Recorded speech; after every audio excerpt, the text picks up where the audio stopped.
Good morning, playmates. This is a wonderful morning, wonderful sunny morning, where I am anyway. Yeah. I don't know about Pat McCart. Oh, yes, I can see. Pat, I can see the sun reflecting on your face there. Or is that just your inner That's light? true. Actually, the sun's out. The sun's out this morning.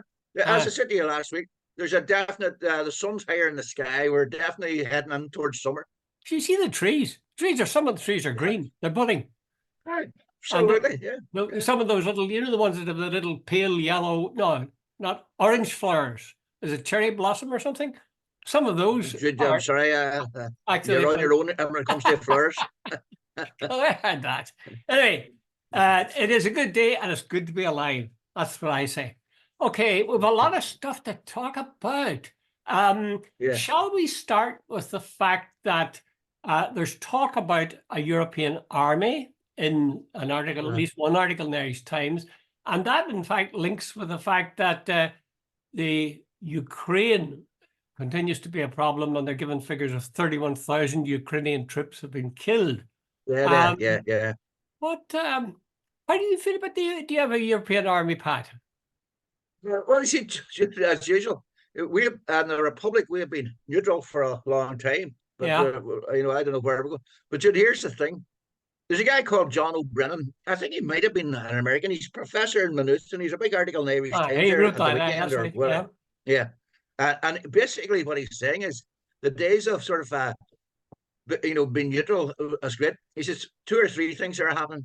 He says Russian aggression in the east is definite, and it's there, and unless it's stopped. He says Ukraine is the first line of defense for Europe Yeah. at the minute. Yeah. Yeah. But he says if Trump comes back and he says Trump is not only in the record, he told Ursula von der Leyen that NATO is dead.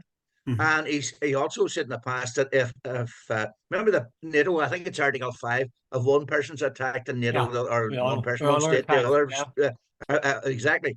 He says basically he bollocks that. So O'Brien says if Trump gets in, what's going to happen is forget about America come right into any Europe's aid. So So he they says do. that he says that's a reality. And Mm. he says, what Putin has already got, he's just got a taste for war. Now, how much, whether it tastes good or bad, but he says the reality is Poland is so unnerved by what's happening. They're Mm. going for 4% of GDP to spend on And, arms and building up. and doubling the number of their soldiers. Sweden, Finland has already joined NATO. Mm. Sweden, apparently, if Hungary agrees, Orban's blocking for his own reasons, Prime Minister of Hungary, Sweden. So Sweden's going to join. And he says there, and O'Brien says that there's also all things that we sort of want to ignore. But he says we are vulnerable. There's also this growing threat of cyber attacks and all this sort of stuff. And he says the days of just saying, look, oh no, we don't want a European army. But you see, I think too, Jude, he says in America, for instance, I think he says there are about 17 or 18 types of tanks in Europe. There's one type of tank in America. I think there's 15 or 16 different types of aircraft. So And I think there's only about 2 or 3 in America. So he's saying we're spending something like 240 billion, 250 billion across Europe. But he says it's so disjointed, it's a waste of time. Okay, Pat, one question for you. Do you agree with him? So part of me says that there's a real politic there, Jude, that these things are changing. You see, there was this old thing from about 1949 or whatever it was when NATO was formed, that there was an international rules based order that does seem to be declining. There's a sort of there nearly is a battle between growing autocracy and growing democracy. Like if Trump gets on, America's definitely going more autocratic. And there's more isolation. China is definitely flexing its muscles. Russia is definitely flexing its muscles. And you sort of go, can we afford to sort of adopt this high ground? I don't know. Well, would you want your son to join the army? Absolutely no way. Oh, see, that's it. I feel all these things are true. 31,000 Ukrainian troops have died since whenever the invasion of Ukraine took place. 2 years ago, I think it was the second anniversary. The idea of a European army sort of makes sense, not have all sorts of different tanks and so on. And the idea of strength in numbers, you attack one of us, you attack all of us. So that keeps us safe. But much of this is based on the notion that Putin is only starting, that he's taken the Ukraine and he looks like he's going to take it now. and that after that it'll be after Latvia and so on. In other words, the model that's being used is a model of German aggression, Hitler's aggression, where he was gobbling up states around him. Now, there also was another theory much later in the 60s and the 70s about Vietnam. You mentioned the fact that Ukraine's, I think you said Ukraine was on the sort of the frontier of democracy. Yeah, well, it's the front line of Russian aggression, yeah. I remember being at a function with a young guy from Derry, actually, from the County Derry, and he had been living in America and he'd been conscripted to Vietnam. Now, he wasn't at the front, but he was there for 2 years or something. And he had a lighter, and on it was Vietnam, freedom's first frontier. Now, the theory about Vietnam was if we allow Vietnam to fall to the North Vietnamese, that's the start of a domino effect. All the states around go communist. All at once fall, yeah. The answer to that is bollocks. Totally wrong. Totally, totally wrong.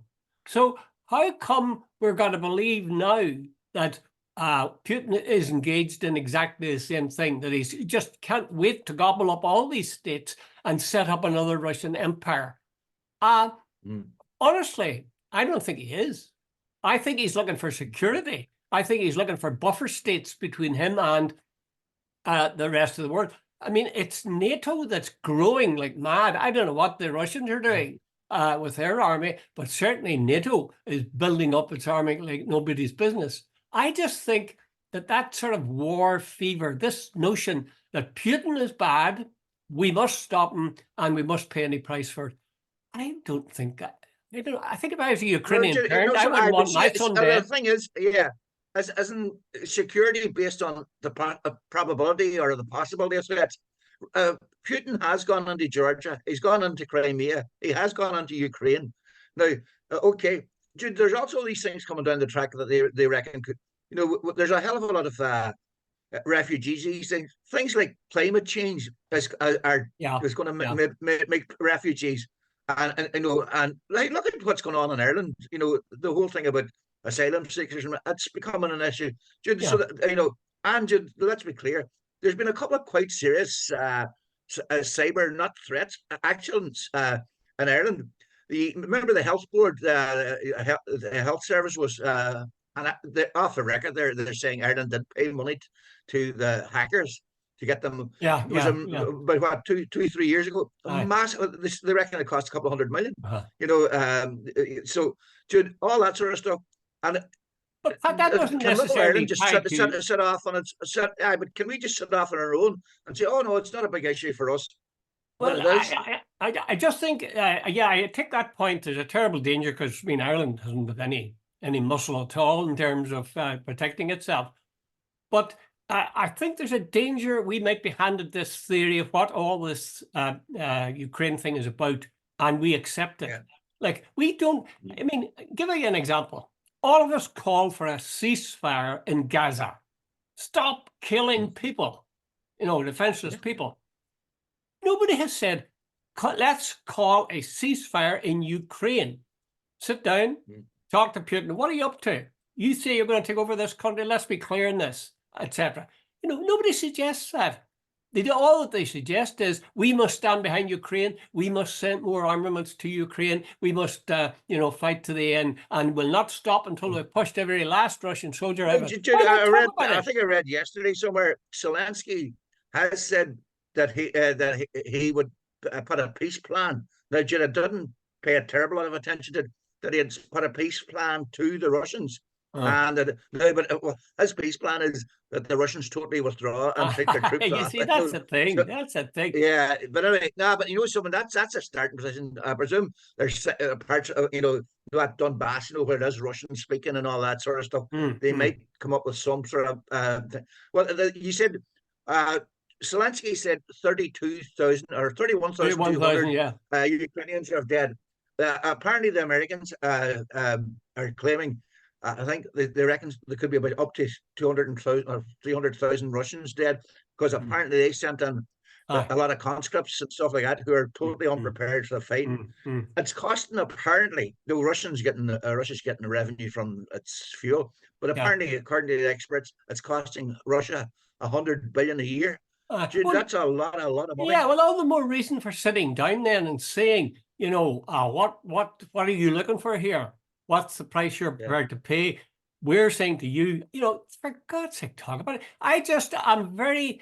After Vietnam, I'm very wary of official yeah, I agree with versions you. of things. Yeah, Same thing here. They're talking now, for example, mm, there's a series going to come up about the BBC in Belfast during the Troubles. yeah, And they're saying, yeah, what we had was essentially British propaganda being pumped out by the BBC. Nobody would have yeah. ever said that then.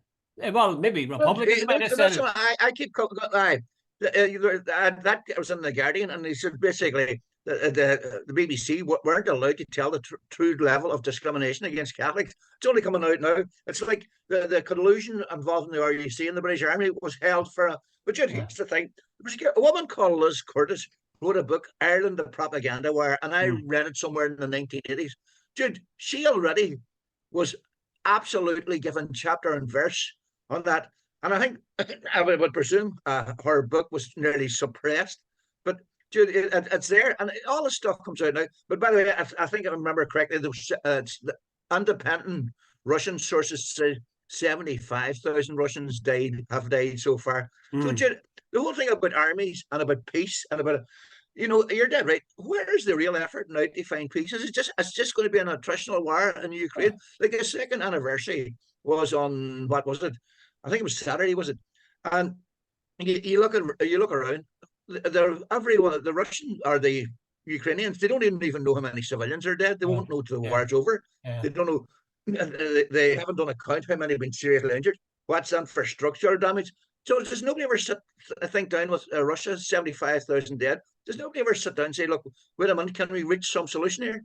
I mean, even during the Vietnam War, they even had talks in Paris, however Yeah. futile they might have been at the time, but at least they made an effort towards finding a pathway out of it. I just get fed up with the buildup of arms from countries that are, I'm thinking the US here in particular, but the UK as well, I'm sure, telling us to resolve our differences peacefully and not violently. And then, they build up arms and they say, oh yeah, we got to fight to the last man here. But my old history teacher used to say that he didn't know of a case in history where two camps build up their weaponry and then don't use it. And that's another thing you've got to think about. Who's making money on the present state of arming people? The big military industrial complex is making a Complex, yeah, fortune. exactly. It's Yeah, like COVID. You absolutely. forget about that and it's there. Anyway, here's my vote, and then we'll go on to another one. I would say it's a terrible thing 31 Ukrainians are dead. 31,000. I wouldn't, like you, want my son to be one of them. And if he was a Ukrainian, would I want him to be a part of that? No. Now, if I feel that, I think, and you feel that, I think there must be millions of others who feel the same way and who would say anything but this, anything but throwing our children or our sons onto the altar of sacrifice in the name of patriotism. Now, maybe that's a very sort of hippy-dippy view, but I worry about us saying Putin's a monster, we're right, we've got to fight him out to the last man. I just don't buy that. Okay, Yeah. I think I've resolved that one now, Pat. I hope you're taking notes when I said that.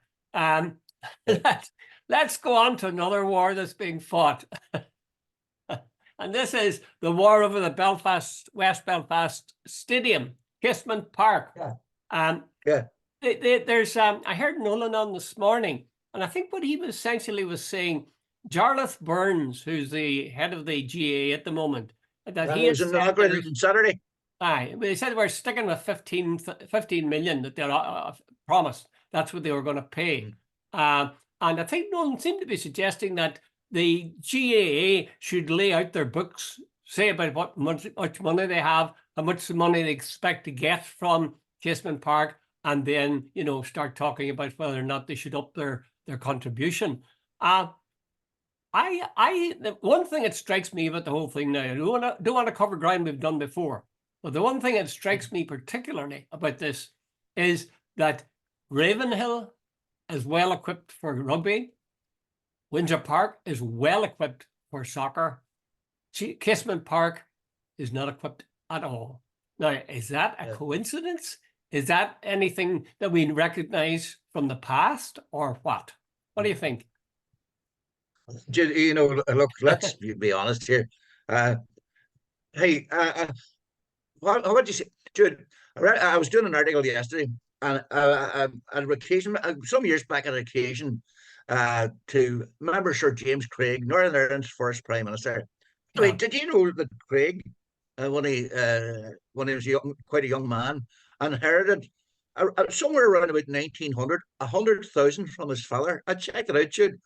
That'd be worth somewhere about 12, 14 million today. Okay. So as a young man, he was a multi-millionaire, you know. But anyway, the bottom line, Craig, when the founding of the Northern State, he basically said, let us compare ourselves with the South, and I will, you know, basically, while he was boasting about the fact that the North was so much better off and under the blue skies of Ulster, and you know that there's nothing but slums and rats in Dublin and so on. And you know, to revert to our conversation of last night. Don't forget priests. Don't forget priests. Priesthood now. But anyway, but let's reference last week's €1 billion donation to the North. I would say to myself, I wonder what Craig would have made to see Michael Martin and Leo Varadkar with large S handing out the goodies and so on. Because that warning sound is a sound of Craig turning in his grave. Turning in his grave, exactly. When you look back at it, what was it, Jude? Shipbuilding was bringing in massive amount of money, 30,000 people employed in Ireland and Wolf or whatever. Heavy engineering all over the bloody place. Even back in the 1920s, the London trade was still booming. Belfast was one of the richest cities in the British Empire. And look at the way it's all switched around now. Just a flip. So yeah. And you know, if you look at the Republic, the economy is still absolutely booming. So Jude, the times have changed, haven't they? And the thing about it, Casement Park, you know, Jude, the North has discriminated against its nationalist population for a very long time, and the evidence is everywhere. The poorest regions are Derry, Strabane, and West Belfast. Look at a simple thing, Jude. Look at the road network around Derry. It's crap. Look at the road around that wee market town of Coleraine. Motorways, byways, even the grass verges are bigger than the roads around Derry. You know, are you saying? And look at Ballymena and look at Portadown. The money's been spent there is massive. Are you saying, in other words, that you'd go along with the notion? In fact, my notion, I'll say, that the fact that you have provision for rugby, provision for soccer, no provision yet for Casement, would you say that is a hangover, a tale of that blatant discrimination used to exist? Absolutely, Jude. The whole attitude, Jude, just watch the begrudgery and watch the sort of sectarianism. Even what he called it.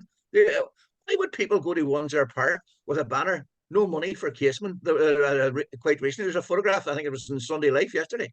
Jude, it's pure sectarianism. It's nothing to do with sport. In fact, they will nearly cut off their arms so they wouldn't have to feed you. Okay, well, listen, let's move sideways to a point that was raised to me by a former, he's now quite mature, but he was a pupil of mine one time. And he said to me, why don't you and Pat discuss the notion that essentially there are three tribes in Ireland? There's the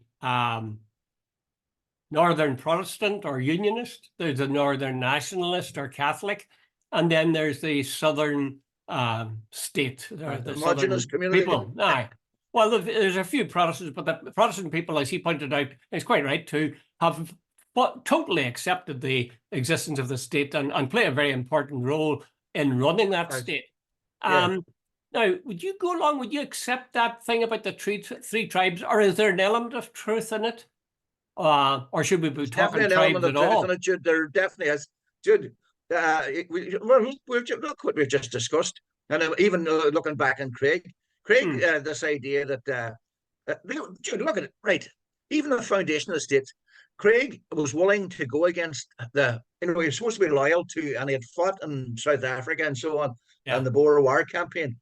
Yet he was willing to take up arms against the British state to stay in the British state, if you know what I mean. The Yeah, gun yeah. run, the Home Rule Bill was going through, and yet he was willing to sort of take in guns to ensure that they stayed British Mhm. against the wishes of the British state. So there's a contradiction for you as well. Mhm. So, and the, I don't know, they, we live on the island of Ireland, Right. and for some reason, these people, well, I don't want to be a pejorative and call them planters, but that planter mentality, Well, we they've are always looked planters. I to mean, the, originally the people who are yeah, opposed to United Ireland were planted here, and that's fair enough. But that's yeah, yeah, 300 years but ago. They're as Irish rather as you than or looking I. to, yeah, and rather than look to rule themselves, they look to the big island over there.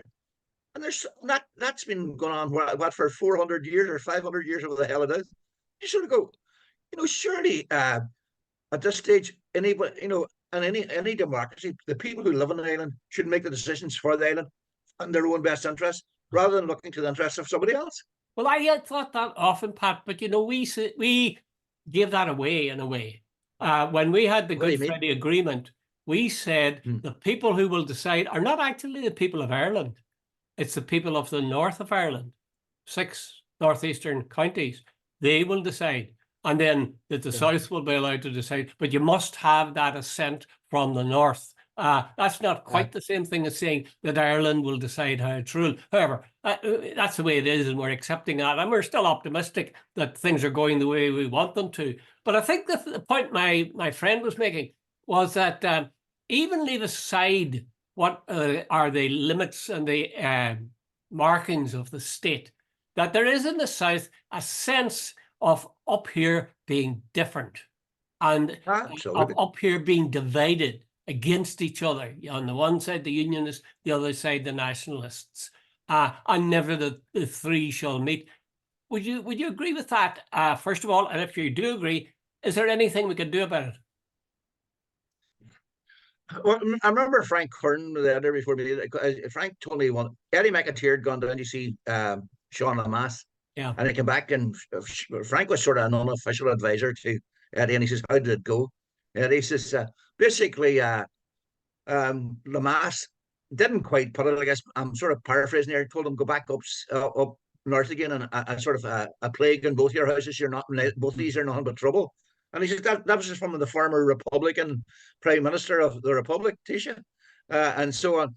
Jude, I do believe there's sort of three tribes now. Uh, what is it? Oh, remember Obama said to some of the people in if I put out my hand and friendship, I don't want it button off. You Mm. know, I think a lot of people in the north now, the Brysons and the Jim Allisters. I'm hoping they're a diminishing few, but I'm not Yes. sure that they are. Uh-huh. A lot of the young people now are sort of they got this whole thing about Rome rule and priesthood, and that sort of smear, that sort of pejorative thing about the South, Mm-hmm. that's gone. Mm. There's a lot of sort of openness now. A lot of young people are coming across the border from Belfast and Derry and so on, and there's almost a feeling that there's an acceptance that the things are going one way. But then every so often, it's like getting a horse pulled up by the reins. You listen to some of the stuff on social media. Some of the stuff about Casement Park, dude, is Uh, unbelievably uh, sectarian. well, And that's and sort of then the and then you extremist. and by the way, I hold the view Nolan should be. I don't understand how Nolan can be on the BBC. I really don't, because I think it just. Uh, I think it's more interesting ratings and stirring the pot than Uh, and reconciliation. But anyway, that's yeah. my point. No, I would accept totally there are three tribes, Mm. and every so often I think we take about 3 steps forward and then 2 back. Uh-huh. Yeah, well, here's a couple of things. One, you mentioned the fact that there's the likes of Jimmy Bryson or maybe Jim Allister, but not all unionists are like that. Not all No, Protestants are like that's that. the point I'm I making. was reading a Yeah, report yeah, of a meeting of a sort of a Future Ireland type group in Enniskillen at the weekend. It was Father Joe McVeigh that sent it to me, and he was saying that one of the speakers was Trevor Burney. Trevor Burney, who was involved, is a filmmaker and made that. I think he made No Stone Unturned. I yeah. mean, a very fine fellow, and he was talking about his experiences of growing up in Fermanagh, and I mean, has an openness that was at least if McVeigh reported it accurately, he seems to have an openness towards the future that is highly commendable. And if you think of I used to review the local papers, as they called them, in the BBC. And one of the papers I always enjoyed reading or glancing through was the Impartial Reporter. What was the name Yeah. of the guy who was the editor of that? Daniel McDaniel or something? No, Denzel McDonald. Denzel McDaniel. I have heard him speak and I've read him. He's a unionist, I think, and he's certainly Protestant. And I'm filled with admiration for him. And I'm convinced that there's an awful lot of unionist people who are like that. It's not just that they're not being given a good lead by the sort of far right in unionism. Question is this, that's in the North. What about the question between the North and the South? Because the South has been taught for years, decades, to keep the North at an arm's distance. And they haven't quite got over that. Well, to some extent, they come up to Belfast and do the Titanic tour and so on. And you'll see it advertised on TV, you know, go and see the Mountains of Mourne and see the Giant's Causeway and so on. And there must be some response to that. But by and large, that still lingers. And I thought of an idea. Instead of, lamenting and rending our garments, why don't we try to do something about it? And I was thinking about the GAA. GAA is a 32-county thriving organization. Tidy Towns is in the South. I don't think it exists in the North. Is a thriving, interesting and successful project. And both of them don't just have theories. They put stuff on the ground. They do stuff. They have games. They, go into competition. Why don't we have, alongside the GAA, every GAA club or even every county, why couldn't we have counties, county councils, say, or town councils meeting with each other at a given time in the year and comparing, how do you do this? How do you do this? How do you manage, the environment in your town? Well, this is what we do. Or it could be education. What sort of schools do you have up there or down there? Is there anything we can learn from you? I think that a lot of the thinking about the South by the North, thinking by the South about the North is based on ignorance. And if you have people coming together and achieving something together, because we really could benefit an awful lot from talking to other people. I've always believed that. Years ago, I remember Strabane District Council and Donegal County Council met up, and I know there's some meetings between Derry City Council and Strabane, which is now one unit, and Donegal over the years. But right, Jude, here, remember Martin McGuinness went down and he was running for the presidency about 10, 12 years ago. Yeah. And remember, there was a famous televised debate, and this young girl, she says, she basically told him he wasn't Irish and what was he doing down here and all the rest of it. Now, Martin actually took offense at that. He says, Derry is as Irish as Cork and so on and so on. Uh-huh. And then another thing, Jude, if you go down south, and I'll defy you to contradict me on this, if you go to places like Laois and Carlow and so on, and you talk to anybody and say, have you ever been north? I'll give you an unequivocal guarantee that about 9 or maybe even 10 out of 10 have never been north. That's never. true. They've never been, Yeah, that's the problem. It's almost as if, what do you call it? Once Derry, Donegal, all of that, no, it's the Arctic Circle and you just don't go there. Well, is there a way we can address that? I mean, can we find ways of helping people? I mean, it seems to be a very good investment if the government of the South and if the executive in the North were serious about this, that they couldn't put together a couple of £100,000 so that there could be an opportunity for twinned towns, North and South, say, to meet and talk about problems they have or solutions that they have. And simply in the act of meeting, A, maybe help each other solve problems, and B, realize that neither of the two had got two heads in them. Why? But you see, but here's the point here. We have to revert to the other thing, right? A lot of unionists would see that as almost like a Trojan horse, that it's more and more United Ireland and other. Like the £800 million or whatever was given out last week. Do you seriously think their unions not thinking, wait a minute? It's remember George Osborne's famous one that the economics would come first and the politics would follow. Yeah. This sort of thing. The A5 getting 600 million euros in Belfast, Dublin Air rail link getting this, and 50 million for what a Casement Park and all this. And then to follow on your suggestion, Belfast meeting with Dublin County Council and Laois meeting with Strabane Council or whatever, Yeah. and that it's all part of the growing. Do you not think Well, the yes, horses would balk at this more and more growing All well, they Ireland stuff? might, but again, you could leave it open and say, well, if you don't want to be part of it, that's fine. But I'm sure there are people sitting on the council who would be quite interested in it, and let them go ahead. I'd say the invitation is there. And what kind of, maybe you're underestimating the openness of many unionists that wouldn't be prepared to talk to their counterpart in the South about the sewage system in their town, or the way they cater for people when they come to visit it, the number of hotels, what the problems are in terms of finance, what are they trying that has worked, what have they tried that isn't working, and it would be an opportunity. It'd be a sort of a getting out of the house kind of thing for Yeah, people. you see, but here right there, we also have to go. This thing, remember you, and I've said it as well. See if you're going to have a border pool. See if you're going to have anything to do with United Ireland. Yeah. We need a plan. It can't be the same as Brexit. That no, stick a pin in and hope we land on the right. Yeah, Pick yeah. a horse with a pin or something. It has to be a plan. And you nothing. There are many fears and difficulties in the Republic as there are in the North about Irish unity. That's a fact. Yes. Remember Mark Daly, the Senator Mark Daly. Remember, Yes. I think he met him. Right.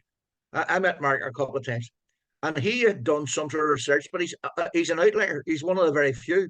And he had a big book. I remember he gave it to me. It's about 1,000 pages. Jesus, I don't even know what I done with it. But anyway, one of the things was they had some sort of finding that 83% of loyalists, or that or unionists probably, that they had talked to, would said they would accept a United Ireland if that's the way democracy went. That they would not physically oppose it. Yeah. And so that led to what 17% that might immigrate if in the event of Irish unity.